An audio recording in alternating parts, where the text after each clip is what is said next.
본문의 말씀을 설명하면은 본문은 너무나도 유명한 말씀이기 때문에 성경에 보니까 사복음서에 나란히 다 기록이 되어 있다는 것을 알 수가 있죠.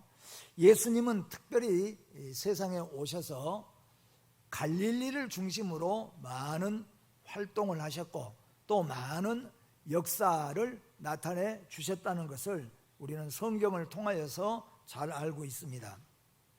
오늘 본문의 사건의 배경을 보면은 예수님 당시에 예수님보다 6개월 먼저 왔던 세례 요한, 그 세례 요한은 성경에서 예수님의 길을 예비하러 온 자라. 그래서 세례 요한이 부지런히 외치는 거죠. 뭘 외치냐? 주님의 나라가 가까이 왔다는 거죠. 메시아가 곧 오실 것이다. 메시아가 왔다. 그것을 세상에 먼저 외치게 하여서 메시아관이 잊혀져가는 유대 이스라엘 백성들에게 다시 한번 메시아관에 대해서 그들에게 살아날 수 있도록 그렇게 외쳤던 자가 세례 요한입니다. 그뿐만 아니라 세례 요한은 썩고 부패한 정부를 향하여서 그리고 완전히 타락한 종교 지도자들을 향하여서도 무조건 하나님의 복음으로 외쳤던 자가 세례 요한입니다. 그렇기 때문에 정부와 그리고 교회 지도자들, 더 나아가서는 로마 총독부, 이렇게 이스라엘의 세 가지의 아주 힘있는 권력들이 예수님만 죽인 게 아니라 세례 요한도 제거하는 것이 우리 마음에 편하겠다.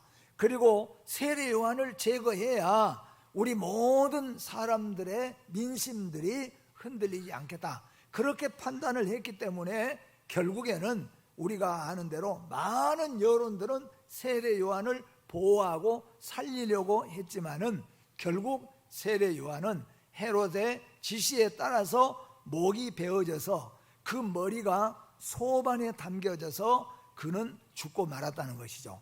그런데 이 사건이 지나간 다음에 그 다음에 일어난 사건은 예수님이 곧바로 온 이스라엘을 돌아다니고 특별히 갈릴리 지역을 돌면서 하나님의 복음을 증거하는데 세례 요한은 외치기만 했는데 예수님은 가는 곳마다 놀라운 기적과 이적이 나타나는 겁니다.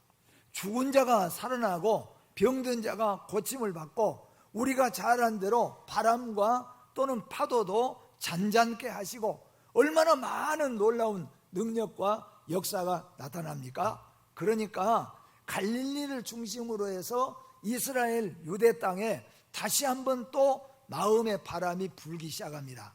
뭐냐? 메시아가 오신 것이 아니냐. 또 어떤 사람은 그래서 죽은 세례 요한이 살아나는 것 같다. 아마 이것은 세례 요한하고 예수님하고는 친척간이에요. 나이도 거의 동률이기 때문에 아마 비슷하게 생겼기 때문에 아마 세례 요한이 살아났을 것이다 라고 말을 하는 사람도 있고, 엘리야, 하늘로 그대로 승천한 엘리야가 내려온 것이 아니냐, 또는 선지자 중에 하나가 틀림없다, 이런 소문이 유대 땅에 막 돌기 시작하니까 이게 헤롯으로 말하자면은 이게 큰 문제가 발생했어요. 그래서 결국에는 예수님을 죽이려고 작정을 했다는 것을 알 수가 있습니다. 그런데 이런 소문이 퍼지자마자, 세례 요한이 죽고 이 소문이 퍼지자마자 예수님의 제자들이 예수님에게 와서 보고를 합니다. 선생님, 우리가 큰일 났습니다. 왜냐하면 세례 요한이 목 베어서 그 머리가 소반에 피 흘린 채로 소반에 담겨져서 그 딸에게 전달이 되어졌습니다. 세례 요한이 죽었습니다. 이 소문이 들려질 때 예수님께서는 많은 시간이 필요했습니다. 그래서 제자들에게 예수님이 말씀하십니다. 우리가 조용한 데 가서, 이럴 때는 한적한 데 가서 기도도 하고 마음도 몸도 쉬었다가 다시 우리가 좀 사역을 시작하도록 하자. 그렇게 말하고 예수님께서 제자들과 함께 한적한 곳으로 가신 것입니다. 마가복음 14장 1절부터 2절 말씀을 보겠습니다.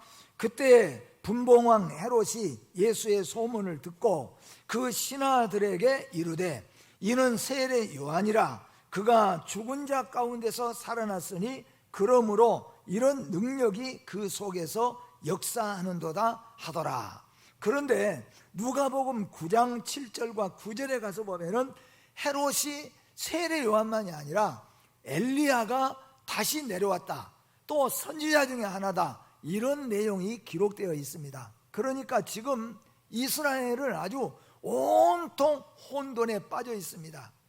정부는 부패할 대로 부패해 있죠.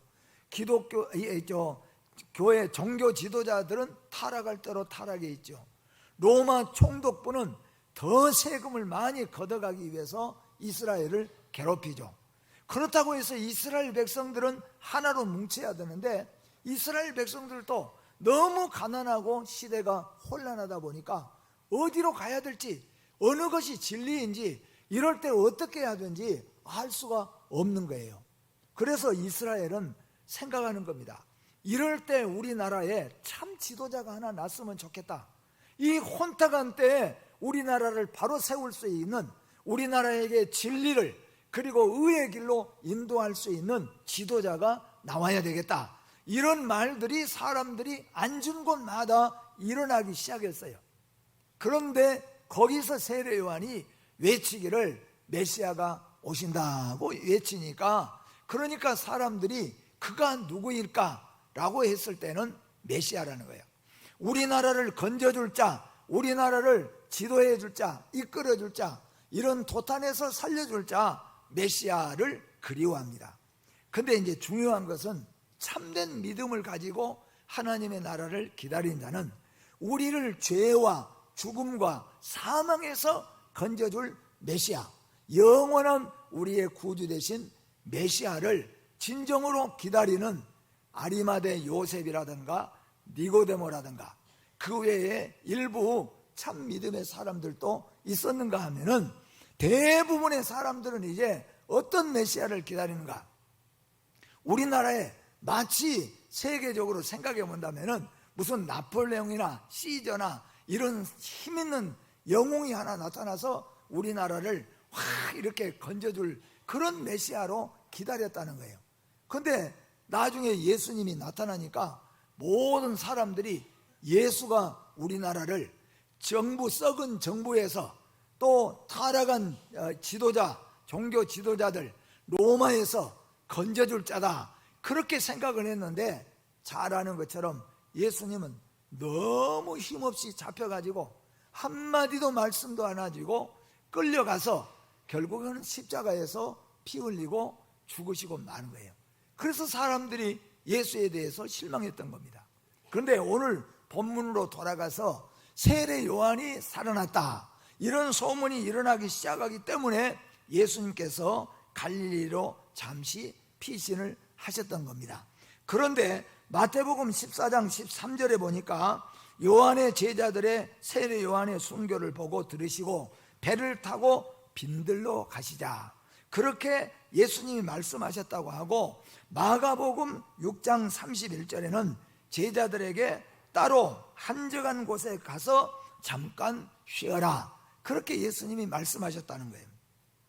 누가복음 9장 10절에서는 제자들의 보고를 듣고 벳세다 고을로 떠나가셨다, 그렇게 기록하고 있습니다. 마지막 요한복음 6장 1절에는 디베리아 바다 건너편으로 가셨다. 그런데 여기에 누가와 요한이 말하는 곳, 그리고 마태가 말하는 빈들은 어디냐? 오늘 성경에서 말하는 벳세다 광야, 거기에 촌들이라는 거예요. 거기로 예수님이 가셨어요. 그런데 놀랍게도 이 소식을 온 유대 사람들은, 갈릴리 사람들이 다 이 소식을 듣게 되는 거예요. 예수님이 어디에 계신다는 것을 알게 되어버린 거예요. 다 소문이 그렇게. 그런데 역사가 요세푸스는 이렇게 설명을 하고 있습니다. 그 당시에 갈릴리 주변에 있는 마을, 갈릴리를 주변으로 하는 모든 마을, 큰 도시, 예를 들면 디베리아나 가버나움 같은 이런 큰 도시를 제외한 작은 동네는 통틀어서 약 204개 정도가 있었다, 그렇게 이야기합니다. 그런데 204개의 동네가 있는데 거기에 있는 모든 주민들은 얼마나 되느냐? 주민들의 수를 약 15,000명 정도 될 것이다, 그렇게 요세푸스는 추정을 했습니다. 왜 이 말씀을 드리냐 하면은, 그런데 예수님이 벳세다 광야로 예수님이 가서 제자들과 함께 쉬려고 하니까 거기에 많은 사람들이 찾아왔습니다. 그런데 찾아온 사람이 나중에 예수님이 떡을 떼실 때 먹은 숫자를 말할 때 여자도 다 빼고 애기들과 노인들도 다 빼고 장정만 해가지고 몇 명이라고 그랬습니까? 5,000명이라고 했어요. 5,000명. 그러면 우리가 이스라엘 백성들이 출애굽해가지고 나올 때를 계산을 해보면은, 이스라엘 백성들이 출애굽에 나올 때에 이 숫자입니다. 여자 다 빼고 노인들 다 빼고 그리고 아이들 다 빼고 장정만 몇 명이 나왔습니까? 60만 명이 나왔어요. 60만 명. 그래서 모든 역사학자들은 이 60만 명인데, 그때 어린아이들과 여인들과 노인들까지 다 합치면은 약 200만에서 크게 잡으면은 300만 정도가 될 것이다. 그래서 적어도 이스라엘이 출애굽할 때에 전 이스라엘 숫자가 200만 정도 될 것이다. 그러니까 그때 광야에서, 아무것도 없는 광야에서 하나님께서 200만 명, 거기다가 소떼, 양떼, 많은 가축까지 합치면은 얼마나 많은 숫자를 날마다 어떻게 먹였겠어요? 이게 하나님의 놀라운 기적의 역사예요. 그런데 신약시대 때 벳세다 광야에서 남자만 5,000명이에요. 거기다가 어린아이 숫자, 또 노인들 숫자, 여자들 숫자를 합치게 되면은 성경의 학자들은 대부분 적어도 2만 명은 모였을 것이다, 그렇게 추산을 합니다. 남자만 5,000명이나 있으니까. 근데 어린아이들이 만약에 더 모였을 것이다, 그런 예를 들어볼 수 있는 것은 뭐냐 하면은, 나중에 먹을 것이 아무것도 없어요. 아무것도 없어요. 그런데 누가 도시락을 가져왔습니까? 어린 아이가 자기가 싸가지고 온 도시락, 보리떡 5개, 보리로 갈아서 비벼서 만든 빵, 보리빵이에요. 말하자면 조그마한, 아마 한 입에 쏙쏙 넣을 수 있는 보리빵 5개, 그리고 조그마한 물고기 2마리, 우리나라 보통으로 말한다면 조기 새끼 2마리 되겠죠. 이렇게 싸가지고 온 도시락이에요. 그건 누가 싸왔냐면 어린아이예요. 그러니까 어린아이와 여인들과 노인들이 왔다는 거예요. 그렇게 보면은 갈릴리의 204동네의 전 주민이 15,000명이라고 한다면은 어디선가 또 몰려왔다는 거죠. 그러니까 멀리 유대 땅에 있는 많은 사람들이 그곳에 예수님의 소식을 듣고 몰려서 나왔다는 거예요. 이게 그래서 사람의 숫자가 그렇게 모여진 겁니다. 이렇게 많은 사람들이 모여진 그곳에서 하나님의 역사가 나타났습니다. 아주 메마르고 어렵고, 예수님께서 말씀하기를 이렇게 해서 먼 곳에서 오고 사람들이 또 찾아오는 이 날짜가 전부해서 약 3일 정도 되는데, 사람들이 너무 배고파가지고 지칠 때가, 너무 힘들고 어렵고 가난한 주민들이기 때문에 먹을 것이 넉넉지 않아요. 그래서 다 굶주려 있다고 그랬습니다. 그런데 먹을 것이 없잖아요. 그래서 예수님이 그들에게 먹을 것을 주라. 그때 제자들이, 그 다음에 빌립이 말했잖아요. 먹을 것을 주라는 말은 우리가 지금 통하지 않습니다. 이 많은 사람들을 다 떡을 사서, 빵을 사서 주려고 하면은 얼마나 많은 돈이 필요합니까? 그런 돈은 우리에게는 도저히 가질 수가 없는, 있을 수가 없는 돈입니다. 또 만약에 그만한 돈이 있다고 할지라도 여기에 모여있는 이 사람들을 갑자기, 아마 지금 같으면은 오늘 여기서 우리 전부 빵 좀 돌립시다 그런다면은 당장에 저 재정부장님 얼른 나가서 전화하세요 해서 전화하면은 차 싣고 오면은 끝나는 거예요. 그 시대에는 할 수가 없어요. 돈이 있어도 갑작스럽게, 그러니까 불가능한 일이에요. 이 역사는 여러분 올라가서 출애굽의 역사와 같은 거예요. 출애굽에서 이스라엘 백성들이 광야에서 40년을 살았어요. 그런데 성경에 보니까 광야 40년 동안에 단 한 번도 나무를 심어보거나 보리를 심어보거나 밀을 심어보거나 아무것도 그들은 심어본 적이 없다 그랬어요. 그리고 거둬본 적이 없다 그랬어요. 그런데 그들이 40년 동안을 어떻게 살았습니까? 어떻게 살았어요? 성경은 말하잖아요. 하늘에서 만나를 내렸다. 그러니까 많은 역사가들이 그거는 있을 수가 없는 일이고 틀림없이 어떻게 살았던 비밀이 있을 것이다. 그것을 캐내려고, 그래서 그들이 많은 지금의 요르단에 있는 그 이스라엘의 광야 40년 그 유적지로 가서 거기서 연구를 해보고 다 파보고 또 캐보고 해도 이스라엘 40만, 장정 60만, 200만이 나와서 40년 동안을 어떻게 먹었을까? 아무리 생각해봐도 할 수가 없는 거예요. 도둑질도 할 수 없는 것이고. 그래서 결론으로 그 많은 사람들 가운데서는 마지막 결론을, 연구 결과를 끊을 때 하나님이 40년 동안 하늘에서 내려준 것이 맞다, 그렇게 하는 거예요. 그런데 오늘 여러분 이것도 마찬가지입니다. 저는 어렸을 때 제법 신앙생활을 한다고 했어요. 늘 말하지만은 중학교 때도 부지런히 새벽 기도도 한다고 했습니다. 그런데 가장 부딪힌 말씀 가운데 하나가 이 말씀이에요.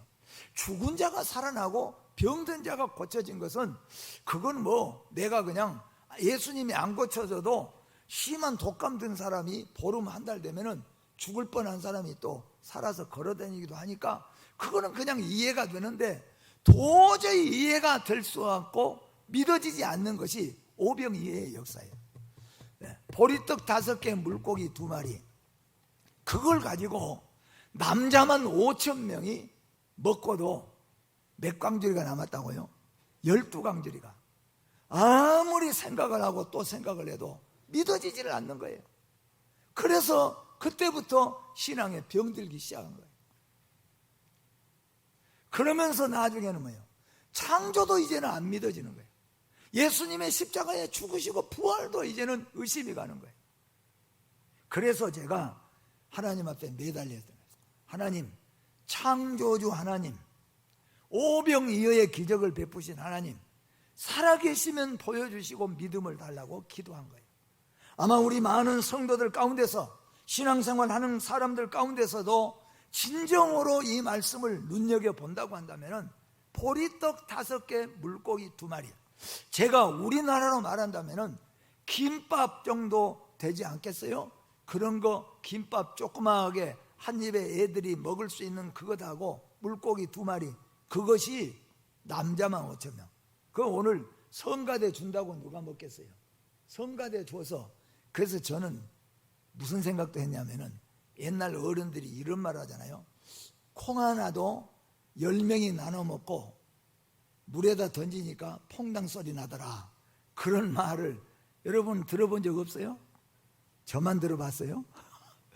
우리 동네에서는 그 말 많이 하는데, 서로 나눠 먹으라 그래서 아이 적다 그러면은, 야 이놈아, 콩 한 조각도 10명이 나눠 먹고도 던지니까 남은 거. 그래서 저는 그게 뭐냐면 이렇게 생각을 했어요.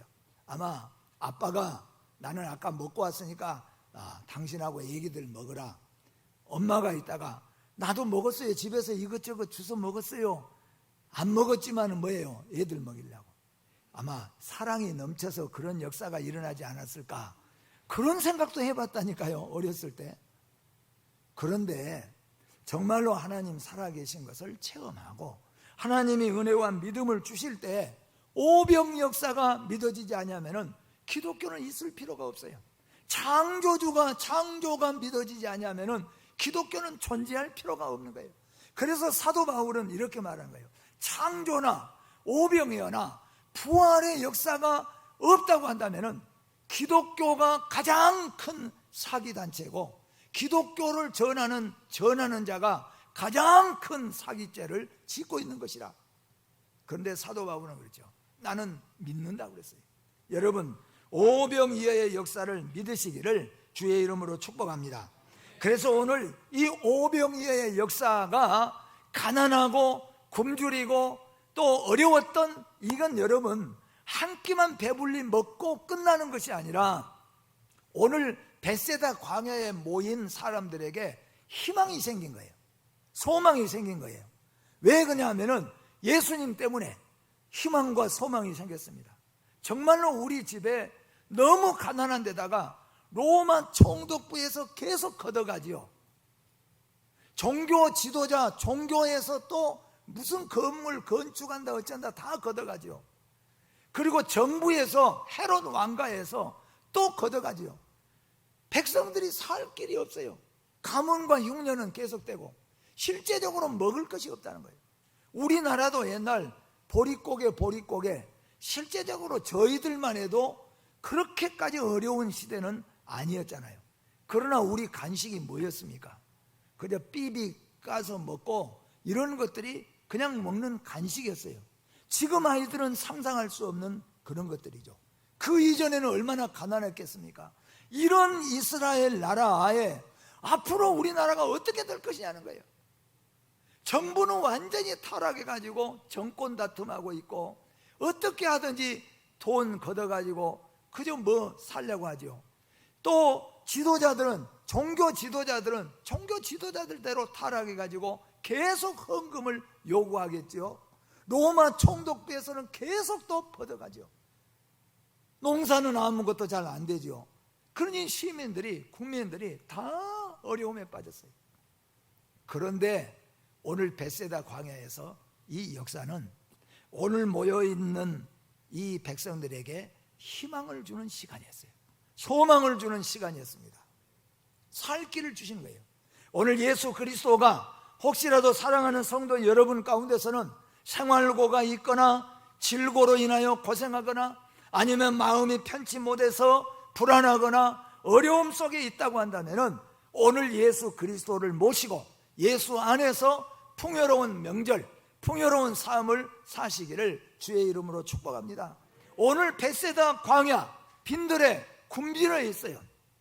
3일간 못 먹은 사람은 3일간, 어제 오늘 온 사람은 이틀간, 오늘 이 어린아이처럼 오늘 이제 집에서 벳세다 광야에 가까워서 찾아온 사람은 하루 굶었어요. 그런데 그 백성에게 희망을 주신 분이 예수 그리스도라고 하는 것입니다. 그러면 오늘 이 말씀을 통하여서 어떻게 해서 이 벳세다 광야가 소망의 시간이 되었는가? 어떻게 해서 이 백성이 이스라엘 나라에 풍요로운 벳세다 광야가 되었는가? 한번 여러분 1초만 오래 시간 거기 젖어 있으면 또 설교 못 들으니까 1초만 딱 생각을 해보세요. 제가 말하면은 벳세다 광야 빈들입니다. 굶주리고 먹을 것 없고 너무너무 힘들고 쪼달려서 정부 정자도 듣기 싫고 교회 교자도 듣기 싫고 로마 로자도 듣기 싫은 그런 가난한 백성들이 지금 벳세다 광야에서 하루 종일 이틀 3일씩 굶고 지금 예수님 말씀을 듣고 있습니다. 거기에 오늘 예수님께서 놀라운 역사를 나타내니까 엄청난 풍요로운 잔치가 벌어졌습니다. 다 배불리 먹고 남은 조각이 12강주리가 넘었어요. 이 풍요로운 벳세다 광야가 어떻게 해서 이루어졌는가? 두 가지인데요. 첫째는 예수 그리스도입니다. 두 번째는 무엇입니까? 첫째 중요한 것은 주님께 나올 때입니다. 나올 때. 만약에 이들이 주님 앞에 나오지 않냐고, 지금 우리가 무슨 그런 말 듣자고 하냐? 지금 우리가 배고파 죽겠는데, 지금 병들어 죽겠는데, 지금 우리 가정이 지금 멸망할 것인데 뭐 거기에 나가느냐? 그런 사람은 이 역사 풍요로움을 체험하지 못해요. 그런데 어떡합니까? 병들었어도 바빠도 그리고 모든 피곤하고 힘들어도 주께 나오는 자는 풍요로운 벳세다를 체험했다는 것을 믿으시기를 바랍니다. 여러분 십자가 앞에 나가시고 주님 앞에 나오시기를 주의 이름으로 축복합니다. 두 번째로는 뭡니까? 예수 안에 나올 때 그들의 가치 기준이 바꿔졌다는 겁니다. 세상에 있을 때와 예수 안에 있을 때의 인생의 가치가 바꿔집니다. 여러분, 세상에 있을 때의 나의 인생, 예수 앞에 나왔을 때 나의 인생은 완전히 그 가치가 바꿔진다는 것을 믿으시기를 바랍니다. 어린아이와 안들의 손에 있을 때는 이 오병이어는 그야말로 하찮은 한 끼 도시락도 제대로 될 수 없는 빈약한 도시락이었어요. 그것이 주님의 손에 있을 때 놀라운 은혜와 역사가 나타나는 것입니다. 갈대아 우르의 자연인이었던 아브라함이 하나님의 손에 붙잡힐 때 믿음의 조상이 되었습니다. 7 귀신 들려 버림받던 천방한 막달라 마리아가 예수님 앞에 나올 때에 가장 현숙한 여인이 되었습니다. 여리고 성의 세무장 삭개오가 날마다 불면증과 공황장애로 시달렸는데 예수 앞에 나왔을 때 이 삭개오가 기쁨이 넘치는 새로운 인생으로 바꿔졌다는 겁니다. 소경거지 바디메오도 예수 앞에 뛰쳐나올 때 그 자리를 털어버리고 예수 앞에 뛰어나올 때에 소돔과 이 소경거지 바디메오가 새로운 인간의 가치를 가지게 되었다는 거예요. 여러분, 예수 안에서 존귀한 인생들이 되시기를 주의 이름으로 축복합니다. 두 번째는요, 주님의 손으로 넘어갈 때입니다. 주의 손으로 넘어갈 때, 예수 안에는 풍요가 넘침을 믿으시기를 바랍니다. 어린아이와 안드레의 손에 있을 때, 처음에 어린아이 손에 있을 때요. 처음에 어린아이 손에. 그런데 이게 참 제가 생각해 보면은 이 어린아이 참 대단한 것 같아요. 이 어린아이. 왜냐하면은 제가 이 어린아이를 생각할 때마다 무슨 생각이 나면은 군대에 있을 때 훈련받을 때가 생각이 납니다. 아마 지금 아주 군대에 갔다 온 지가 얼마 안 되신 분 몰라도 저하고 비슷한 그런 경우들은 제가 드린 말씀에 좀 공감을 가질 거예요. 제가 조금 부끄럽지만은 이 얘기를 하면은 훈련받고 할 때, 그때 우리 군대에 있을 때 삼립방이라고 안고가 많이 들어있고 빵이 상당히 컸어요. 그러니까 삼립방 회사에서 군대에다가 아마 납품을 했는 것 같아요. 그런데 아주 그냥 점심을 먹어도 배가 고프니까 점심시간에 점심 막 먹어도 그래도 허기져요. 그리고 어디 가냐면 PX 또 달려가 가지고 PX에서 빵을 또 사는 거예요. 근데 여러분, 하나 두 개 먹어갖고는 먹었는지 안 먹었는지 몰라요. 제 기억에 10개도 넘었던 것 같아요. 어떻게 했냐면은 옷 품에다가 집어넣어가지고 어디로 가냐면 화장실로 갑니다. 화장실에, 옛날 재래식 화장실에 거기 앉아서 그것을 꼭 누구 뺏긴다는 것보다도 먹을 데도 없고 마땅하지 않으니까 거기서 먹었는데도 배가 부른지 몰란 그런 때가 있어요. 그런데 이것을 한번 어린아이를 생각해 봤어요. 이 어린아이가 도시락 지금 하나 싸왔습니다. 많은 사람들이 도시락 다 싸온 게 아니에요. 거의가 다 도시락이 없던 것 같아요. 이 어린아이는 빨리 바위뒤로 가거나 아니면 안 보이는 데로 달려가서 이거 혼자 먹어도 이게 넉넉하지를 못할 밥이잖아요. 그런데 이 어린아이가 대단하잖아요. 이것을 주님의 제자 안드레 앞에 가져왔어요. 와서 선생님, 제가 이 도시락 하나 있는데 이걸 어떻게 해볼까요? 가져왔다는 거예요. 그러니까 안드레가 감동을 받은 거예요. 세상에 이 어린 놈이 지금 다 있으면은 혼자 먹어도 지금 배가 안 찰, 그런데 이 어린 애기가 그거 가져온 거예요. 예수님이 마치 두 랩돈 동전 2개를 너는 헌금계에다 너는 과학을 보고 예수님이 감동받은 것처럼 안드레가 그냥 눈이 찡한 거예요. 아이고, 어린 애기가 하나 가져오니까. 그래서 그 도시락을 다시 예수님에게 가서, 예수님, 조그만 애기 하나가 도시락을 지가 먹지 않고 갖고 왔네요. 그랬어요. 여러분, 이 도시락 하나가 오늘 이 벳세다를 풍요롭게 했다는 거예요. 그게 대단한 부자가 아니에요. 그 가운데는 부잣집도 있었을 거예요. 거의가 다 갈릴리 사람들이 다 모였으니까. 그래도 산다는 사람, 우리나라 같으면은 논이 맨맞이게 되고 밭이 맨맞이게 된 사람이 아니에요. 자기 주머니에 그래도 혹시라도 돈쯤이나 넣고 있는 사람도 아니에요. 세상에 어린아이가 드리는 이 도시락 하나가 오늘 벳세다를 풍요롭게 했고 이스라엘을 풍요롭게 했고 오늘 여러분과 저에게도 풍요로운 은혜를 주심을 믿으시기를 바랍니다. 이 도시락이 어린아이에 있을 때는 보리떡 5개 물고기 2마리였어요. 근데 이것이 예수님 안드레 손으로 넘어갈 때도 똑같았어요. 근데 이것이 누구의 손에 들려질 때요? 예수님의 손에 넘어갈 때에 역사가 일어났어요. 여러분, 여러분의 모든 인생을 주님께 맡기시기를 바랍니다. 주님께 넘어갈 때 역사가 일어나는 거죠. 내가 붙잡고 있을 때, 안드레가 붙잡고 있을 때 그것은 역시 감동을 준다고 할지라도 보리떡 5개 물고기 2마리밖에 없었어요. 그러나 그것이 예수님 손에 넘어갈 때 보리떡 5개 물고기 2마리를 바쳤던 어린아이도 내가 보리떡 5개 물고기 2마리 바쳤으니까 저는 그것만 먹을게요, 그게 아니잖아요. 다들 먹고 싶은 대로 다 먹어서 아이고 이제 절대 못 먹겠어, 더 이상 못 먹겠어. 그래가지고 남아서 거둔 것만 12강제가 모두가 다 풍요로워졌어요. 우리의 섬김 하나, 우리의 하나님의 섬김 하나가 풍요로워진다는 것을 오늘 우리에게 교훈으로 주고 있는 것입니다. 마지막으로 말씀을 마치면서 그러나 보리떡 5개 물고기 2마리가 오늘 남자만 5,000명을 먹고도 남게 하는 이 역사는 어느 때 일어나는가? 주님이 축사하실 때예요. 성경에 보니까 주님이 하늘을 쳐다보시며 축사했다고 그랬습니다. 하늘을 쳐다보시면 모든 권능이 아버지께 있음을 보여주는 모습입니다. 많은 사람들이 지금 앉아있는 가운데 예수님에게 다 주목하고 있어요.